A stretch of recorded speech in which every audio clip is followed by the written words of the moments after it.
very pleasant day to every one of you. My name is Mr. Reggie Gantalao, and I will be discussing about one of the origins of language, specifically the physical adaptation source. Without further ado, let us start. So the theory comes from the idea that there is a link between physical gesture and orally produced sound. So first of all, a set of physical gestures was developed as a means of communication. Then later on, there is a set of oral gestures, especially involving the mouth, developed, in which the movement of the tongue, lips, and so on were recognized according to patterns of movement similar to physical gestures. The focus is on biological basis of formation.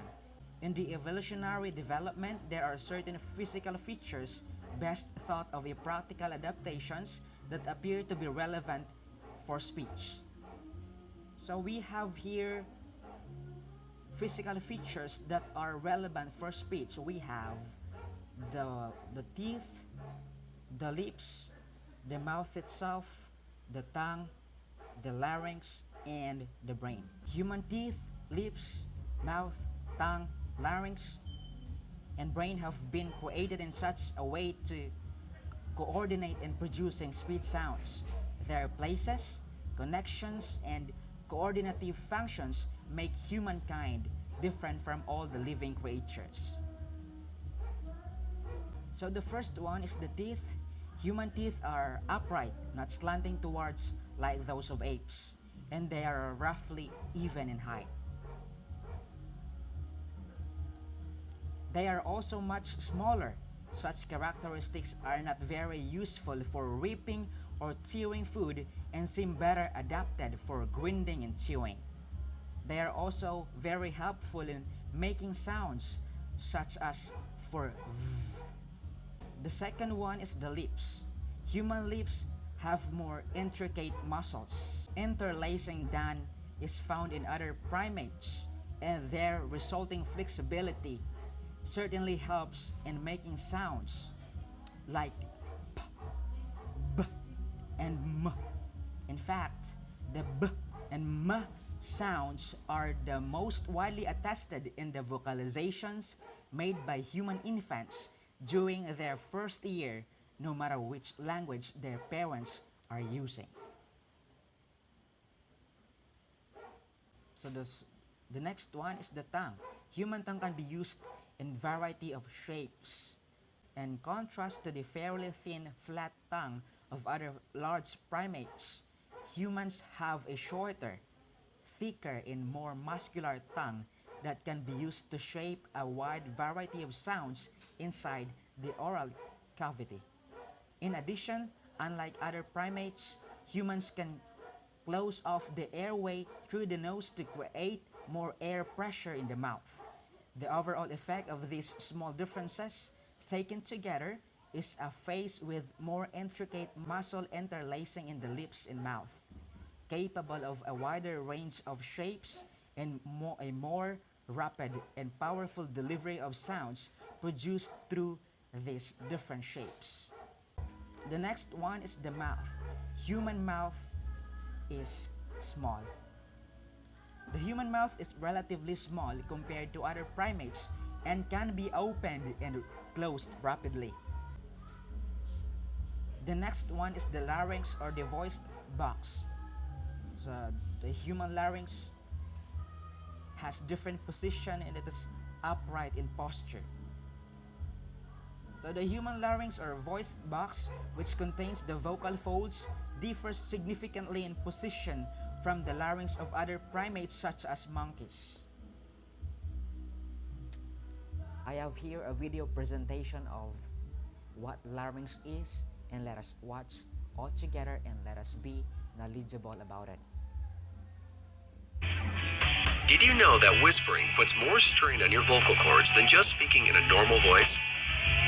To produce a whisper, vocal cords must squeeze together more tightly, causing trauma. Let's learn more about the voice box, also known as the larynx. The larynx is an organ in the neck. It is crucial for speech and breathing. The larynx has three important functions. The larynx controls airflow during breathing, protects the airway during ingestion of food, and produces sound. The larynx is used when we swallow, talk, or breathe. The larynx is made of muscles and cartilage held together by elastic tissues. The larynx includes the epiglottis, the laryngeal prominence, or Adam's apple, and the vocal cords, also called the vocal folds.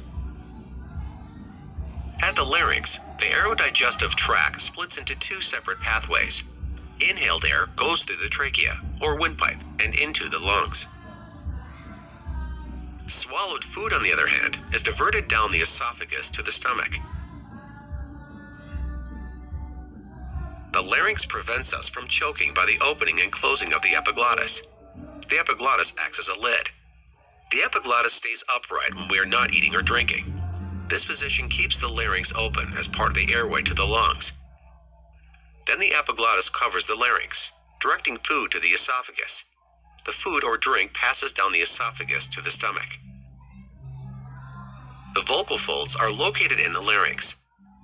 The vocal folds produce sound and allow us to speak. This opera singer's vocal cords are vibrated by air being exhaled by the trachea. A stronger airstream moves the vocal folds more, creating a louder sound. The vocal folds are soft, and when air passes through them, they vibrate very fast, from 100 to 1,000 times per second. The speed of vibration depends on the pitch of the sound. Pitch is controlled by the muscles in the larynx, which govern the length and tension of the vocal folds. The vocal folds alone do not produce the voice. Without the resonator system, which includes the throat, nose, and mouth, our voices would sound like buzzing. The vocal folds and the resonator system work together to produce everyday speech as well as singing. According to the video that we have just watched, larynx or the voice box has three functions. It controls airflow during breathing, that is the first one. The second one, it protects the airway during ingestion of foods. And the last one, or the third one, is it produces sound. In the course of human physical development, the assumption of an upright posture moved the head more directly above the spinal column and the larynx dropped to a lower position. This created a longer cavity called the pharynx above the vocal folds, which acts as a resonator for increased range and clarity of the sounds produced via the larynx. Other primates have almost no pharynx. One unfortunate consequence of this development is that the lower position of the human larynx makes it more possible for the human to choke on pieces of food.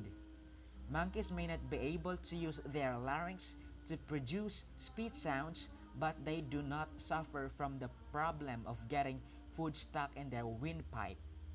In evolutionary terms, there must be a big advantage in getting this extra vocal power to outweigh the potential disadvantage from an increased risk of choking to death. The last physical feature relevant for speech is none other than the brain. And according to research, human brain is 3 times bigger than the brain of a chimpanzee or an ape. There are 2 areas in the human brain that are responsible for language learning. The first one is the Broca's area, which is located in the left frontal lobe, and it is responsible for speech production and articulation. The second one is the Wernicke's area, which is located in the left temporal lobe, and it is associated with language development and comprehension. All in all, human brain itself really has the capacity to learn language. In 1993, an infant chimpanzee was taken from his mother's arms and sent to live with a human family as a part of an experiment with a goal to see if the animal can utter words if it is exposed to human environment after a long time. But after how many years, the chimp still could not utter even a single word. In that sense, we can say that they are not capable of speech unlike humans. To sum it up, the physical adaptation source theory depends on the physical features humans possess, especially those that are distinct from other creatures. That's all for today. Thank you for listening.